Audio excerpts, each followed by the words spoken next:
En el espacio de Me Gusta Leer nos encontramos con Jorge Señorán, Luis Insaurralde, que les habla, autores del libro El Maestro, El Legado de Tavares, una publicación que resume, ¿sí, Jorge?, en lo que sucedió en estos últimos 12 años en la selección y que promovió una transformación en lo que es el fútbol uruguayo y la selección nacional. Sí, es bueno, Luis, comenzar por el inicio. Esta no es una idea reciente, sino como hemos mencionado más de una oportunidad, arrancó hace 4 años. Fue un proyecto del señor, lo tengo que decir. Es un trabajo en equipo. Y que a medida que fue pasando el tiempo empezó a cobrar forma. Por distintas circunstancias no había podido cuadrar, pero bueno, con el paso del tiempo pudimos cristalizar esto que pensamos que va a quedar, como justamente lo dice en el título, un legado de lo que ha sido la era Tavares, y algo así como que así lo hicieron los uruguayos, ¿no? El modelo que emplearon los uruguayos a través del proyecto que llevó adelante Tavares para refundar la selección uruguaya. Hoy me preguntaban, ¿lo hicieron porque saben que Uruguay iba a clasificar a Rusia? No, cuando lo empezamos a hacer en 2016 no se sabía si Uruguay llegaba a Rusia.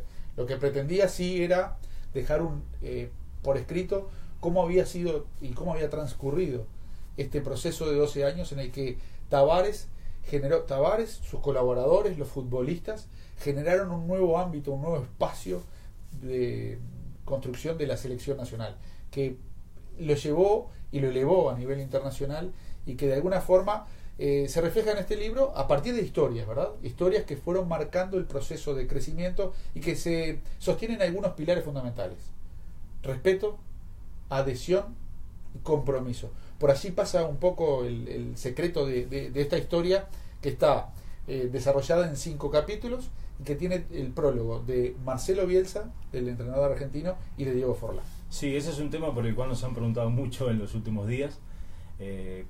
Cómo conseguimos la palabra de Bielsa, teniendo en cuenta de que desde el año 98 no habla con los medios, más allá de que se remite a las conferencias de prensa. Fue una simple gestión a través de su secretario. Nosotros lo que queríamos plasmar en el libro eran 2 miradas. Una, la local, que está a través del prólogo de Diego Forlán, que formó parte justamente del proceso de Tavares, y la otra, internacional, que nos aportaran justamente cómo se veía toda esta obra que realizó Tavares desde otro lugar. Consideramos que Bielsa era el hombre indicado por perfil, por su profesionalismo, por la forma en que se conduce, y que tenía en algún sentido puntos de comparación con la forma de manejarse que también tiene Tavares. Y bueno, y logramos lo que evidentemente se plasma acá, ¿no? Que justamente un técnico de su trayectoria nos haya brindado su opinión de cómo ve desde afuera la obra que realizó Tavares. Y Diego Forlán brinda su mirada local a partir de una historia que con Tavares tuvo para Forlán 9 años en la selección.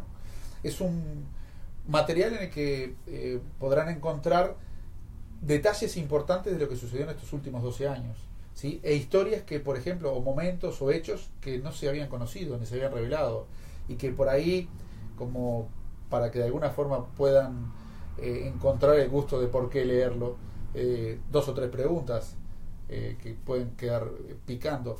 Diego Lugano se lesiona después del partido de Costa Rica en el Mundial de Brasil 2014 y no puede jugar contra Inglaterra. ¿Qué pasó entre esos dos partidos? Que hubo diálogos y hubo hechos que marcaron ese momento para Diego Forlán y para Tavares, ¿sí? Eso está relatado en el libro. Sí, hay muchos aspectos, hay muchas anécdotas. Ayer justamente nos decían de que hurgamos y fuimos a fondo en determinadas historias que se desconocían para el común denominador, incluso el ambiente periodístico, pese a que se ha investigado y se ha hablado mucho sobre la era Tavares, pero siempre respetando el lugar, que fue un aspecto en el cual nos posicionamos, ¿no? En el profesionalismo a la hora de analizar justamente lo que ha sido la tarea.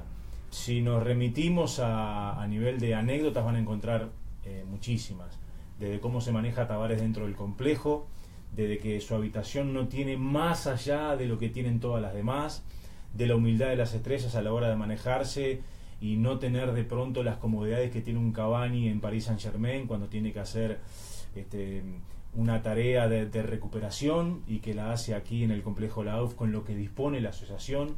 Desde que Tavares es el encargado del jardín del complejo, por citar a grandes rasgos, pequeños detalles que se desconocen justamente de toda esta realidad en la cual vive la selección. Y de que el proceso comienza con los chiquilines, jugadores cuando llegan con 15 años al complejo de la AUF y los recibe Tavares, Otero, el profe, y a diario los reciben con un saludo, buen día, buenas tardes, y ahí comienzan a crecer en esta escalera hasta llegar a la selección mayor. Un proceso que arranca con 15 años y que puede terminar con 35 o 36 años. A propósito de lo que dice Luis, hay una anécdota que queda patentizada y que marca cómo se mueve el cuerpo técnico en ese sentido, ¿no? Gonzalo Barreto, en aquel entonces un juvenil de la sub-15, que después jugó en Danubio y que jugó 4 años en Italia, tenía problemas con el estudio, había venido de su 33 natal, y bueno, como le gustaba dormir, no lograba despertarse temprano para concurrir al centro de estudio.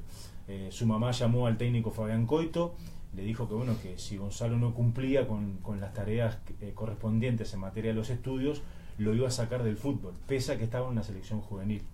En determinado momento Tavares y Coito lo llamaron a Barreto, se reunieron con él, y en determinado momento Tavares lo sorprendió diciéndole que si era necesario lo llamaban por teléfono para que no se durmiera.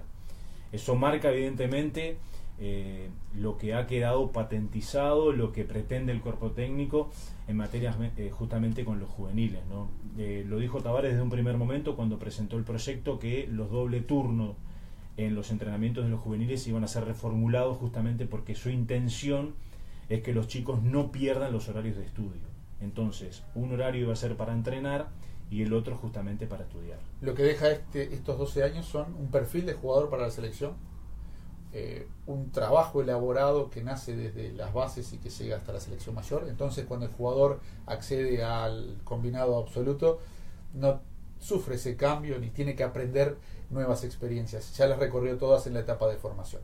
A lo largo de este trabajo consultamos a 25 protagonistas de la historia, incluimos a 12 jugadores, varios de ellos en actividad, caso Suárez, Cavani, Muslera, Coates, Godín, por allí los que están en actividad, y otros que ya se retiraron, como Lugano, Forlán, se retiraron de la selección, ¿verdad? Lugano, Forlán, Abreu, Escote, Guren, y por allí nos quedamos. Los futbolistas, después los expresidentes de la AUF, el presidente actual, integrantes del cuerpo técnico y gerente deportivo, el encargado de prensa, el intendente del complejo de la AUF, que cuenta, revela secretos, o más que secretos, historias de esa convivencia cotidiana, y de su cuaderno en donde tiene anotado las 94, tenía hasta ese momento 94 obras que hicieron en los últimos años en el complejo de la AUF para mejorar, porque cada día que llega, cada vez que se encuentra la selección en el complejo de la AUF,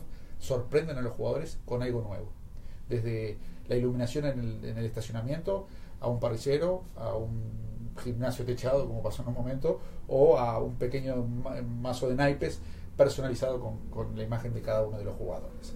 Entonces, la recopilación de este trabajo se hizo a través de las charlas, de los encuentros con 25 protagonistas, 24 más Tavares, que es definitiva con el último que hablamos para cerrar esta publicación, el maestro del legado de Tavares. Sí, tal vez hoy no percibamos justamente lo que queda de esta obra.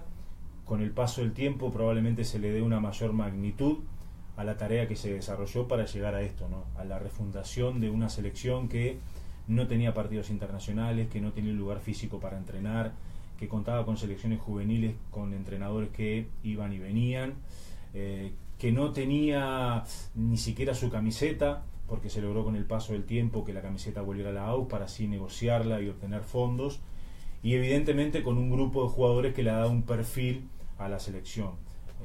Esto sin duda con el tiempo, reitero, se va a valorar, y como dijo en alguna conferencia el propio Tavares, que fue lo que nos llevó justamente a realizar el libro, él lo que pretende es que cuando él no esté, cuando pase el tiempo, aquel que venga se encuentre con algo que pueda mirar, que pueda ver y que lo pueda comparar con su trabajo. Probablemente su sucesor se va a encontrar con algo ya realizado, con una obra hecha, que va más allá, obviamente, de este libro, y que es el trabajo que deja en cancha Tavares, en cancha y dentro del entorno de la selección uruguaya. Y bueno, y a los amantes de la lectura les va a quedar este libro que justamente revela absolutamente varios de los secretos de cómo llegaron los uruguayos a hacer lo que hicieron en estos últimos años.